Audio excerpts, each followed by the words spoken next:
오늘 주시는 말씀은 마태복음 18장 21절에서 35절입니다.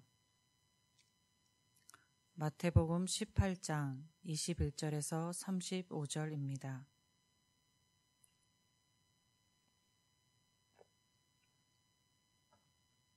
그때에 베드로가 나와 이르되 주여, 형제가 내게 죄를 범하면 몇 번이나 용서하여 주리이까? 일곱 번까지 하오리이까?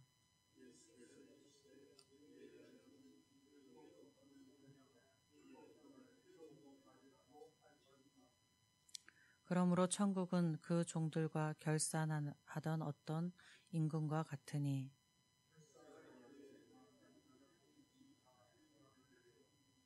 갚을 것이 없는지라 주인이 명하여 그 몸과 아내와 자식들과 모든 소유를 다 팔아 갚으라 하니,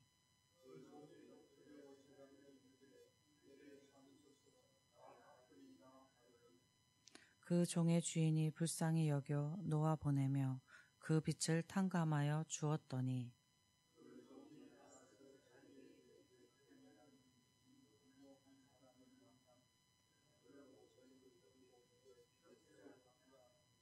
그 동료가 엎드려 간구하여 이르되 나에게 참아 주소서, 갚으리이다 하되,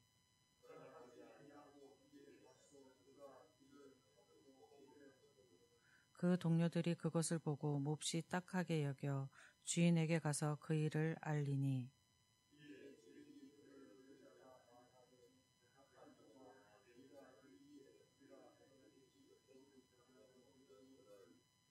내가 너를 불쌍히 여김과 같이 너도 내 동료를 불쌍히 여김이 마땅하지 아니하냐 하고,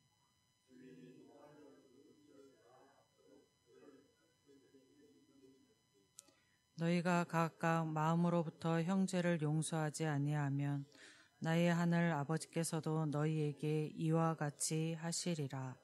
아멘. 오늘 말씀은 용서에 관한 말씀입니다.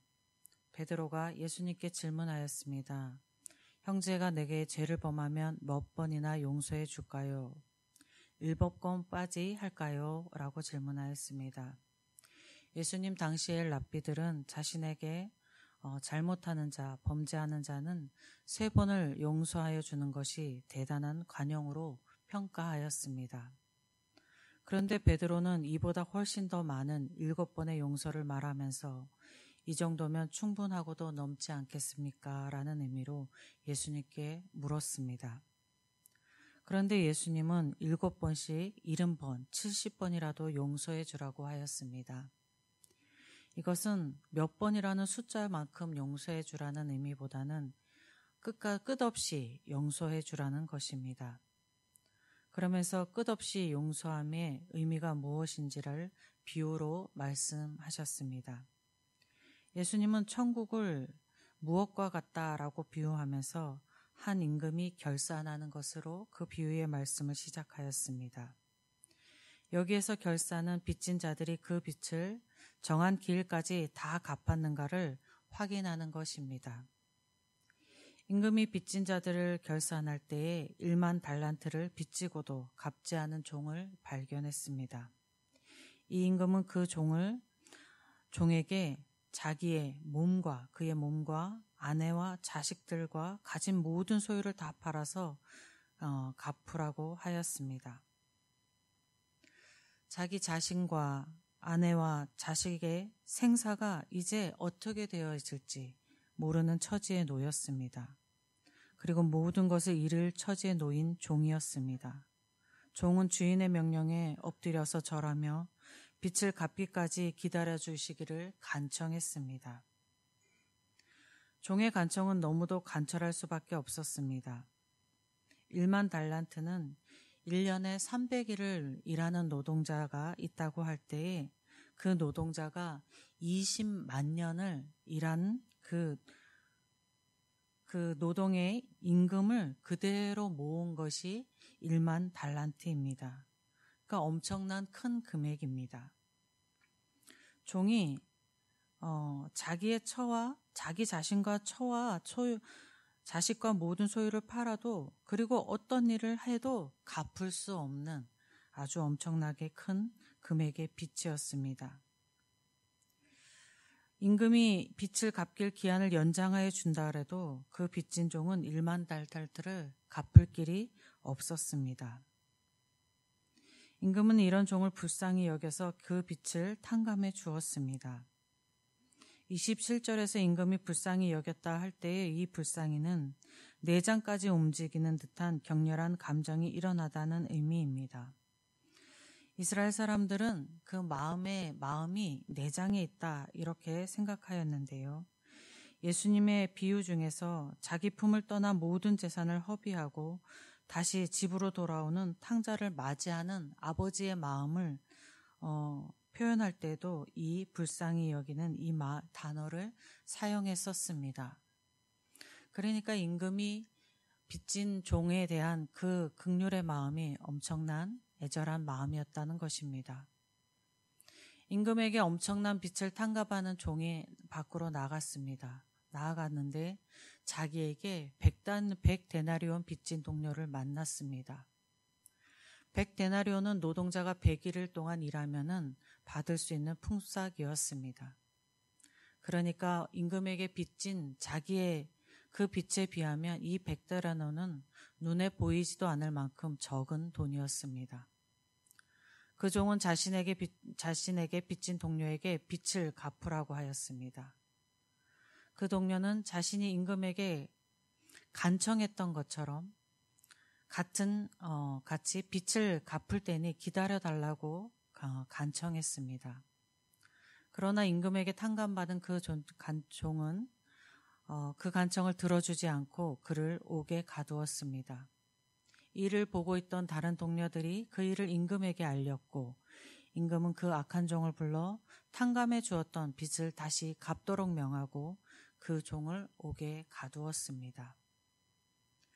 임금은 자신에게 갚을 수 없는 빚진 자의 형편과 처지를 불쌍히 여겨 빚을 탕감해 주었습니다. 반면에 빚을 탕감받았던 악한 종은 갚을 수 없는 동료의 형편과 처지를 생각해 주지 않고 자기 자신의 경제적인 득실만을 생각하였습니다.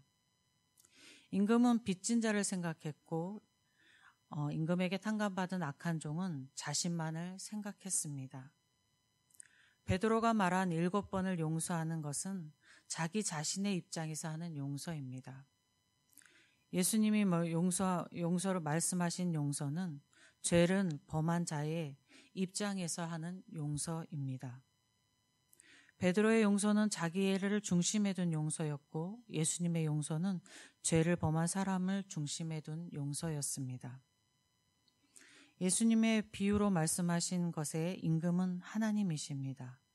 그리고 갚을 수 없는 빚을 탕감받은 것은 무엇으로도 갚을 수 없는 죄를 용서받음입니다.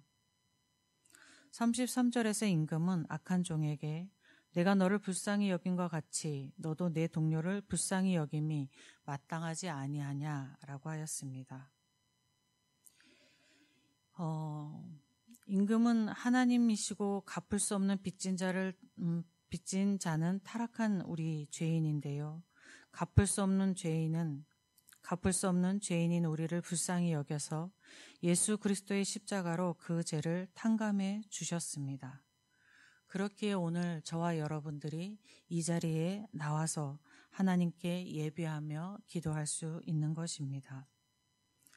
하나님이 하신 같이 예수께서 하신 같이 우리도 불쌍히 여기는 마음으로 이웃을 돌아보아야 하겠습니다.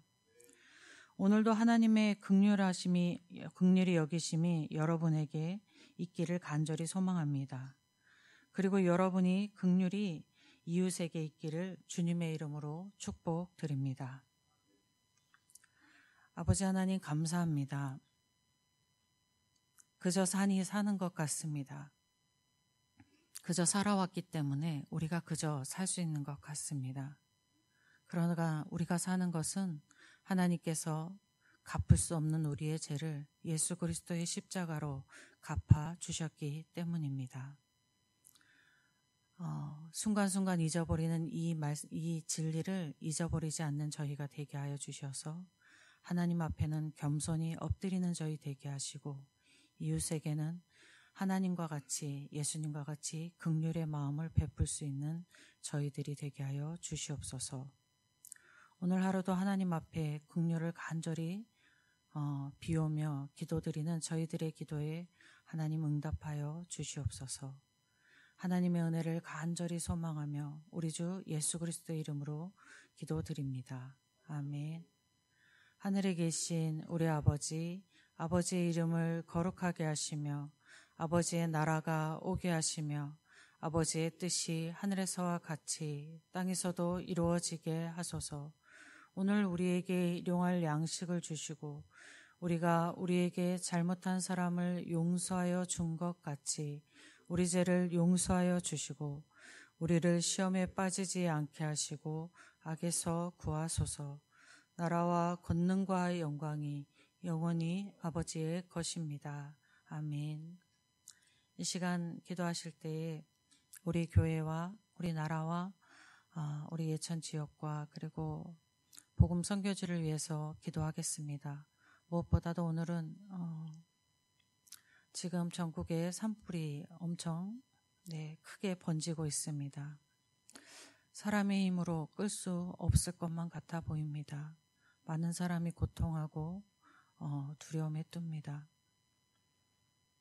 화마가 휩쓰는 그 산의 모험은 저것이 지옥의 형상인가 할 정도로 무섭습니다. 하나님의 긍휼이 참으로 필요합니다. 풍랑을 멈추셨던 하나님의 예수님의 권능이 임하여 주십시오. 우리 간절히 소망하며 하나님께 도움을 청하며 기도하겠습니다. 우리 주님의 이름 한번 부르고 함께 기도하겠습니다.